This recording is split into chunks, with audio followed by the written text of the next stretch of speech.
This is a DIY music LED colour light soldering practice kit. I recently picked this up from AliExpress and it cost me the grand total of £1.67 after all taxes and delivery. So let's take a look inside and see what you get.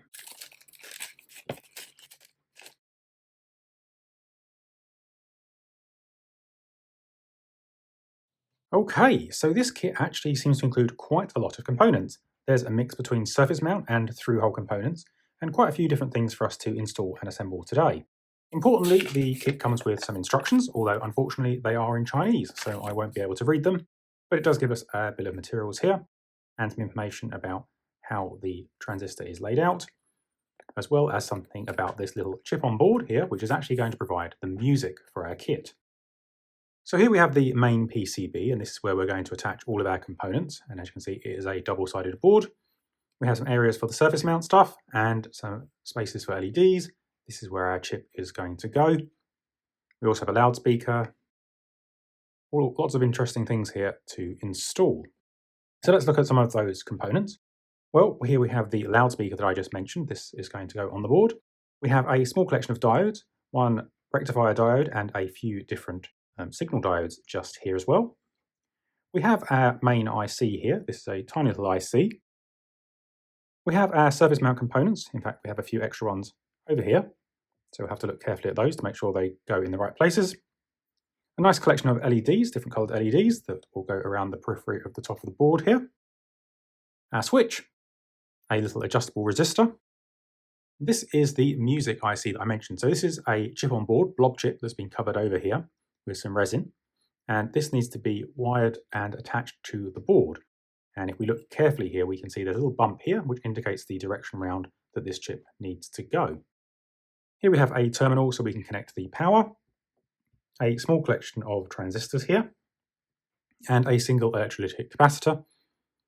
This one appears to be a 50 volt rating and 1 microfarad.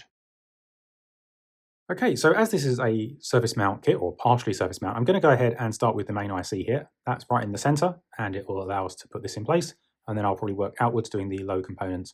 So that'll include the surface mount resistors, and then we'll move on to the diodes. Okay, so this is our main IC, and I'm not sure if you'll be able to make out what it says on it. I believe this will be our 4060 IC, so CD4060. I'm not sure if that's going to come across on the camera.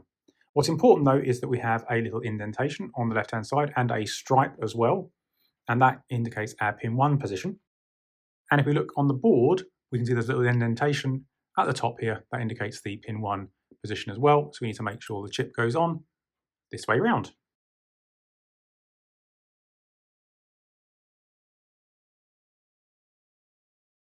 Okay, so I've just tacked the chip on for now, and I'm going to solder all the rest of the pins.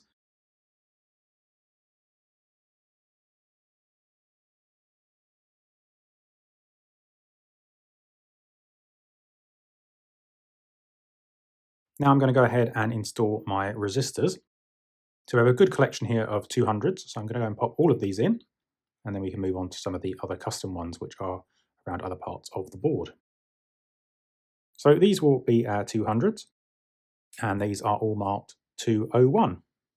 Very hard to see on camera, I'm sure, but that's indeed what we have printed on these resistors.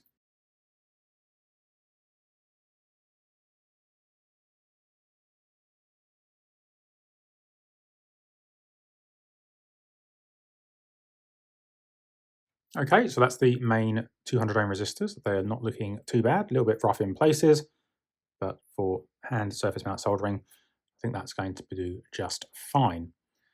Next, I need to install the additional resistors. We have a 10K here, a 1 meg here, and a 220K here. So this is our 103, that'll be our 10K, 1 0 and 3 additional zeros.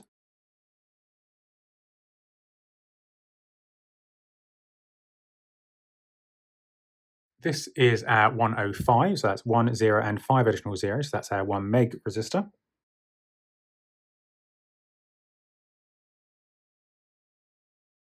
So this is our 224, which is a 220K resistor. 2, 2 and 4 additional zeros.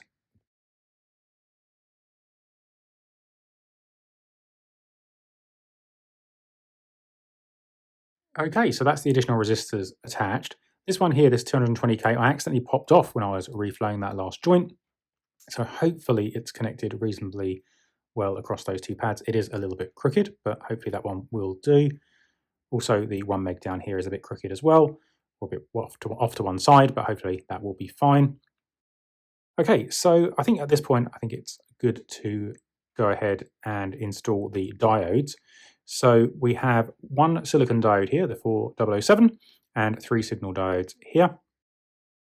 As usual with diodes, it's important the band follows the band direction as printed on the board. So this one will point this way, and our glass diodes here will point this way. So the black band to the left and the silver band to the right.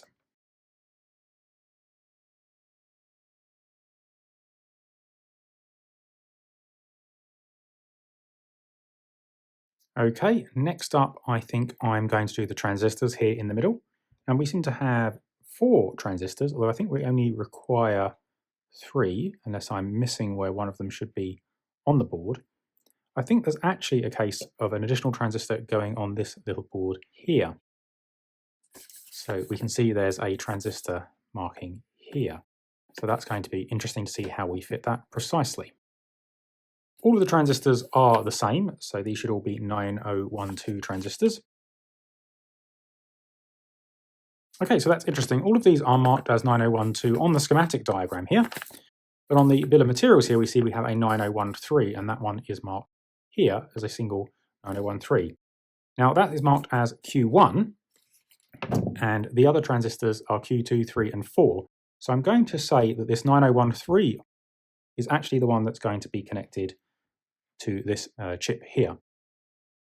So we will put the 9012s all on the board, and we'll have the outline facing the outline as shown with the silk screen.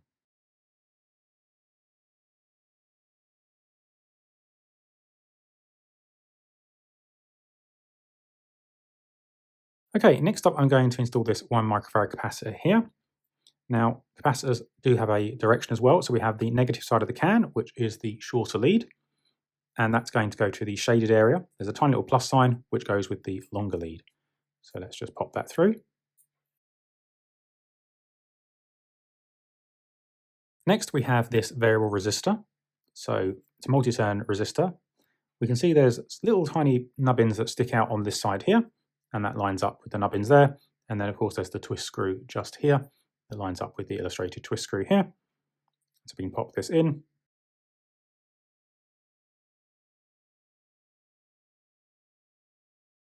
Okay, then I'm going to do this terminal block here.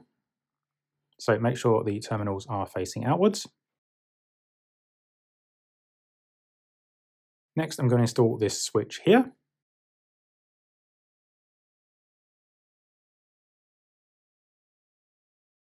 Next, I'm going to do a loudspeaker. Now, loudspeakers are marked with polarity, and sometimes that is important. So what we're going to do is just have a little look here and see if there's anything that can indicate. So we have VCC going through the 4007 diode and then to the loudspeaker. So that should be the positive side. So we want the trace from the diode here to go to the positive side. And so if we look on the other side of the board here, we can see the band end of the diode is going through here to the top here. So that's where the positive will go, just like so. Of course, we can use continuity check on our multimeter to double check that. So if I pop it down here to the continuity mode, so I can check here from the band side to this pad here, and as you can see, low resistance and a beep.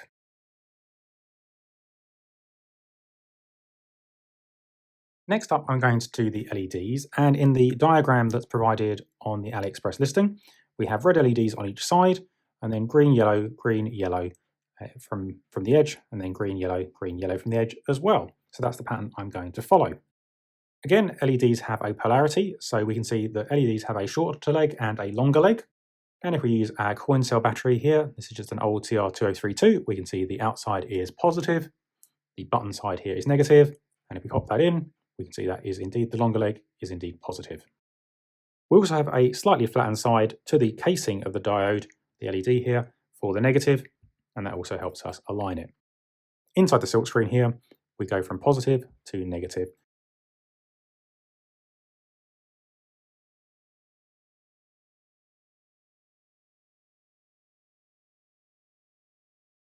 Okay, so just to straighten these up, I'm going to heat each one individually and push it hard on the other side of the board.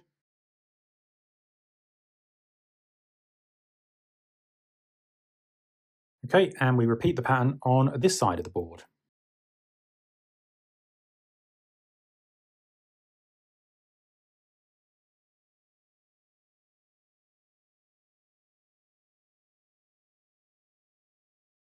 Okay, so now we need to deal with this sound generation chip, and we have a 9013 transistor as well.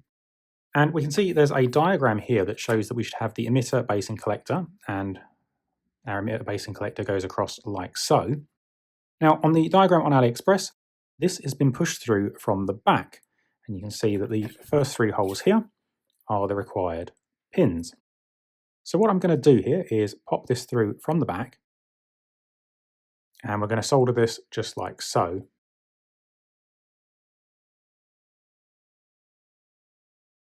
So in the diagram on the website, this is folded up like so, just behind. And we're going to use these legs here, actually, to pop this into the board, into these 3 pins here, or 2 of them anyway, at least. And so what I'm going to do is fold these down flat against the board rather than snip them off before we solder them in place. I am going to snip the center one off though. So these 2 are going to go like so. And this is going to allow us to pop them in here like so. Now for the base pin, we see here, there's an extra hole here and a connected trace. And so what I'm going to do is make sure that that is going to the right place. So we have the base here is going to this middle one here. That looks good. And so we can see the pin numbers here, 1, 2, 3, 4, 5. And so the base needs to go into this middle one here because this is the pin 1 marking. And so we definitely don't want to fold this down. We want to make sure these are tweaked across so that these 2 can go in here. So just like that, looks pretty good to me.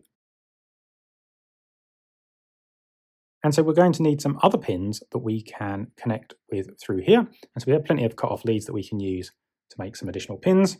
Now, what's interesting is in the diagram here, this is shown with a break between these 2, but they're clearly connected. So I am curious if on the board here, these 2 pins are actually connected or not. Again, we can use our multimeter in continuity mode. So these 2 pins aren't connected. I am curious about how they are connected.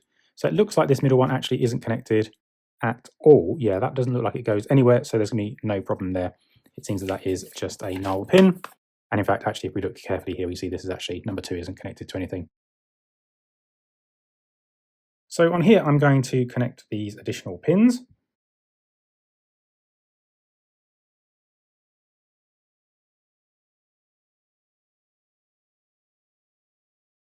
There we go.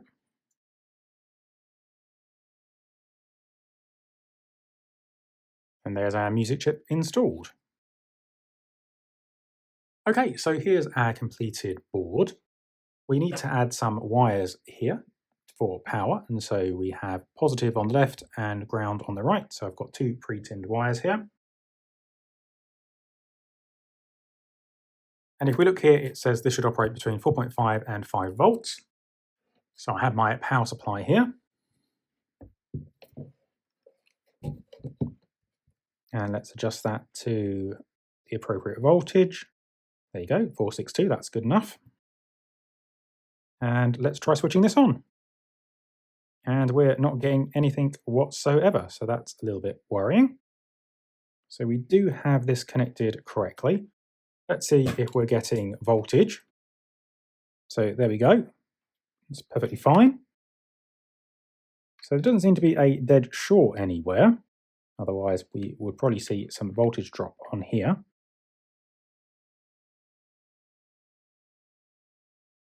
So let's look at the sound chip here to start with.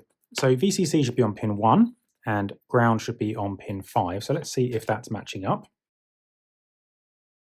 In fact, we can use continuity mode here for that. So let's switch that. So ground is connected fine. If I turn the switch on, we are not getting any power. So that's interesting. So that might be why we're not getting any sound. So our switch doesn't appear to be operating. So as an experiment, I'm just going to solder across the two terminals here, but make the positive connection to the switch just here. So I'm just going to short those. And so that's bridging those together. So now it should be always on. There we go. So let's try this out then.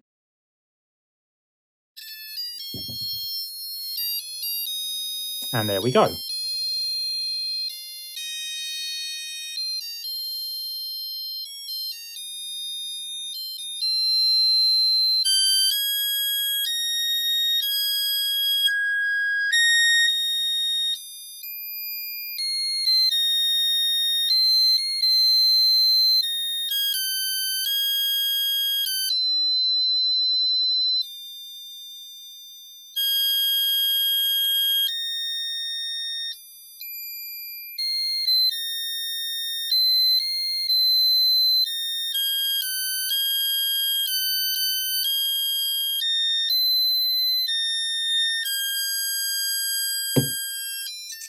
Okay, so I think that's enough of that squealing, but as you can see, it does work just fine. So the only issue I have here is this switch is broken, and so I had to short these two terminals here. Fortunately, I do have some more of these switches, but I think I'm going to leave replacing that as a future project. So I hope you found this video about this music, sound and light kit interesting, and I hope to speak to you again soon in the next video.